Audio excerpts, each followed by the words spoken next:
ನಾವೀಗ ದುಬಾರಿ ದುನಿಯಾದಲ್ಲಿ ಜೀವನ ಮಾಡ್ತಾ ಇದ್ದೀವಿ. ಹಾಲು, ಮೊಸರು, ತುಪ್ಪ, ತರಕಾರಿ, ಪೆಟ್ರೋಲು, ಡೀಸೆಲ್, ಅಬ್ಬಬ್ಬ ಒಂದ ಎರಡ ಎಲ್ಲವೂ ಕಾಸ್ಟ್ಲಿ. ಇನ್ನ ನೀವು ಮೆಟ್ರೋ ಪ್ರಿಯರ, ಪ್ರತಿನಿತ್ಯ ಅವುಗಳಲ್ಲೇ ಓಡಾಡ್ತೀರಾ? ಹಾಗಿದ್ರೆ ಹೆಚ್ಚಿನ ದರ ನೀಡೋದಕ್ಕೆ ರೆಡಿಯಾಗಿ.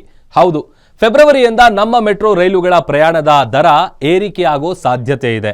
ಮೆಟ್ರೋ ಟಿಕೆಟ್ ದರವನ್ನ ಪ್ರತಿ ವರ್ಷ ಗರಿಷ್ಠ 5% ಹೆಚ್ಚಿಸಲು ಫೇರ್ ಫಿಕ್ಸೇಷನ್ ಕಮಿಟಿ ಅಂದ್ರೆ FFC ಶಿಫಾರಸು ಮಾಡಿರುವ ಕಾರಣ ದಿನನಿತ್ಯದ ಪ್ರಯಾಣಕ್ಕೆ ಮೆಟ್ರೋ ರೈಲು ಅವಲಂಬಿಸಿರುವವರಿಗೆ ಮತ್ತಷ್ಟು ಹೊರೆಯಾಗುವ ಸಾಧ್ಯತೆ ಇದೆ. ನೋಡಿ, ಈಗ ಆಲ್ರೆಡಿ 2025ರ ಫೆಬ್ರವರಿಯಲ್ಲಿ ಬೆಂಗಳೂರು ಮೆಟ್ರೋ ರೈಲು ನಿಗಮ ನಿಯಮಿತ ಅಂದ್ರೆ BMRCL ಈ ಒಂದು ಟಿಕೆಟ್ ದರಗಳನ್ನ ಭಾರಿ ಪ್ರಮಾಣದಲ್ಲಿ ಪರಿಷ್ಕರಿಸಿತ್ತು. ಕೆಲ ಮಾರ್ಗಗಳಲ್ಲಿ 71% ದರ ಹೆಚ್ಚಿಸಿ 1 ವರ್ಷ ಇನ್ನೇನು ಕಳೀತಾ ಇದೆ. ಈ ಹೊತ್ತಲ್ಲೇ BMRCL ಮತ್ತೊಂದು ಶಾಕ್ ಕೊಡುತ್ತಾ ಎನ್ನುವ ಪ್ರಶ್ನೆ ಈಗ ಉದ್ಭವಿಸಿದೆ. ಈಗಿರುವ ದರಗಳಿಂದಲೇ ನಮ್ಮ ಮೆಟ್ರೋ ದೇಶದಲ್ಲೇ ಅತ್ಯಂತ ದುಬಾರಿ ಮೆಟ್ರೋ ವ್ಯವಸ್ಥೆ ಎನಿಸಿಕೊಂಡಿದೆ.